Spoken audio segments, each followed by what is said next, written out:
হ্যাঁ প্রিয় দর্শক, আজকে আমরা চলে এসেছি আমাদের যশোরের চৌগাছা উপজেলা পরিষদ চত্বরে। ভ্রমণ ঘটেছে। প্রিয় দর্শক, আমি ছোটবেলা থেকেই আসলে গাছ প্রেমিক মানুষ, আপনারা জানেন। বিভিন্ন সময় আমি গাছ পরিচর্যা করি। উপজেলায় যাওয়া আসার পথে আমি দেখেছি আমাদের উপজেলা পরিষদ বা আমাদের চৌগাছা শহরের আশেপাশে যে সমস্ত গাছগুলো আছে পেরেক মেরে ক্ষত বিক্ষত করেছে। আমি বলতে চাই, গাছের যেরকম জীবন আছে আমাদেরও জীবন আছে। আমাদের পায়ে একটা পেরেক ঢুকলে আমরা টিটিনাস ইনজেকশন নিই। গাছ আমাদেরকে অক্সিজেন দেয়, সেই গাছে আমরা নিয়মিত পেরেক মারছি। এটা ঠিক না। আমি সবাইকে বলবো এই কাজ পরিহার করুন, গাছে পেরেক মারবেন না। গাছে পেরেক মারলে আমরা মনে করি পরিবেশ দূষণ হয়, এটা একটা পাপের কাজ। এই পাপ থেকে আমরা পিছিয়ে আসি।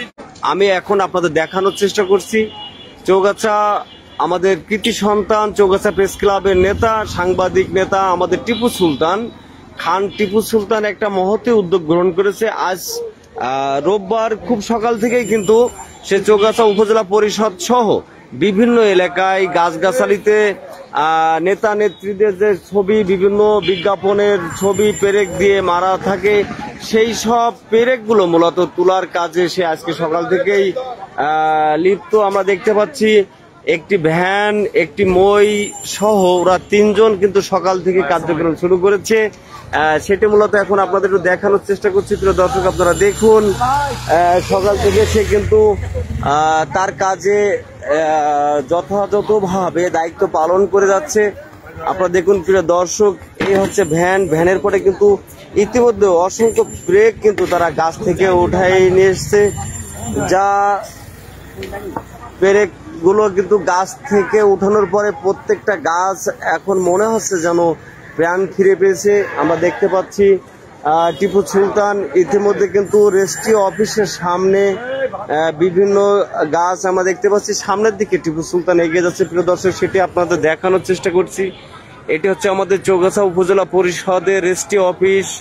এখানে আজকে সাপ্তাহিক জমি রেস্ট্রির একটা দিন। সেই দিনে কিন্তু এখানে আমাদের উপজেলা সহ পার্শ্ববর্তী বিভিন্ন উপজেলা থেকে অসংখ্য মানুষের আগমন ঘটেছে। প্রিয় দর্শক, আপনারা দেখুন টিপু সুলতান আমাদের উপজেলার মাসিদা গ্রামের সম্ভ্রান্ত মুসলিম পরিবারের সন্তান। তার বাবা ছিলেন একজন স্কুল শিক্ষক। তার ছোট ভাই কিন্তু আপনারা সকলেই জানেন সৌদি আরব, সুদূর সেই সৌদি আরবের এক বিশ্ববিদ্যালয়ের উনি সিনিয়র শিক্ষক। আমরা দেখতে পাচ্ছি উপজেলা পরিষদের বিভিন্ন গাছ থেকে আমাদের টিপু সুলতান সে কিন্তু নিরলসভাবে কাজ করে যাচ্ছে। সকাল থেকে আমরা দেখতে পাচ্ছি সে কিন্তু ঘেমে গেছে। প্রচন্ড গরম, রোদ গরমকে উপেক্ষা করে টিপু সুলতান কাজ চালিয়ে যাচ্ছে নিজ হাতে। এক একটি গাছে না হলেও 7টা-8টা করে পেরেক সে পেয়েছে, আমাদের জানিয়েছে। আমরা জানতে পেরেছি বিভিন্ন সময়ে নেতা নেত্রীর ছবি, বিভিন্ন কোম্পানির প্রচার লিফলেট কিন্তু গাছে পেরেক দিয়ে মারা হয়, যা অত্যন্ত দুঃখজনক। সেই গাছ থেকে পেরেক তোলার জন্য টিপু সুলতান কিন্তু এই উদ্যোগ গ্রহণ করেছে। প্রিয় দর্শক, আপনারা দেখুন চৌগাছা উপজেলা পরিষদ, একটি পরিষদের ভিতরে অসংখ্য গাছগাছালি আছে। আর এখানেই মূলত যত ধরনের প্রচার মনে হয় বেশি হয়, যার কারণে বিজ্ঞাপনের লিফলেট, নেতা নেত্রীদের ছবির লিফলেট সব কিন্তু এই গাছে। প্রিয় দর্শক, আপনারা দেখুন উপজেলা পরিষদের ভিতরে একটা পুকুর আছে। সেই পুকুরটা এখন আপনাদের দেখানোর চেষ্টা করছি। প্রিয় দর্শক দেখুন, এখন কিন্তু আমরা আপনাদের দেখানোর চেষ্টা করছি। এটা হচ্ছে উপজেলা পরিষদ।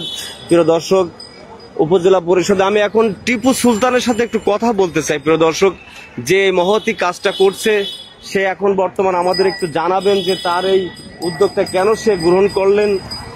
হ্যাঁ প্রিয় দর্শক, এই হচ্ছে আমাদের খান টিপু সুলতান, চৌগাছা প্রেস ক্লাবের নেতা, সাংবাদিক নেতা আমাদের। সে উপজেলার মাসিরা গ্রামের বাসিন্দা। তার কাছে আমি মূলত জানতে চাই যে আচ্ছা টিপু সুলতান সাহেব, আপনি কেন এই কাজটি গ্রহণ করলেন, একটু জানান আমাদের। আসলে আমি ছোটবেলা থেকেই আসলে গাছ প্রেমিক মানুষ, আপনারা জানেন। বিভিন্ন সময় আমি গাছ পরিচর্যা করি। উপজেলায় যাওয়া আসার পথে আমি দেখেছি আমাদের উপজেলা পরিষদ বা আমাদের চৌগাছা শহরের আশেপাশে যে সমস্ত গাছগুলো আছে পেরেক মেরে ক্ষত বিক্ষত করেছে। আমি বলতে চাই, গাছের যেরকম জীবন আছে আমাদেরও জীবন আছে। আমাদের পায়ে একটা পেরেক ঢুকলে আমরা টিটিনাস ইনজেকশন নিই। গাছ আমাদেরকে অক্সিজেন দেয়, সেই গাছে আমরা নিয়মিত পেরেক মারছি, এটা ঠিক না। আমি সবাইকে বলবো এই কাজ পরিহার করুন, গাছে পেরেক মারবেন না। গাছে পেরেক মারলে আমরা মনে করি পরিবেশ দূষণ হয়, এটা একটা পাপের কাজ। এই পাপ থেকে আমরা পিছিয়ে আসি। ধন্যবাদ আপনাকে।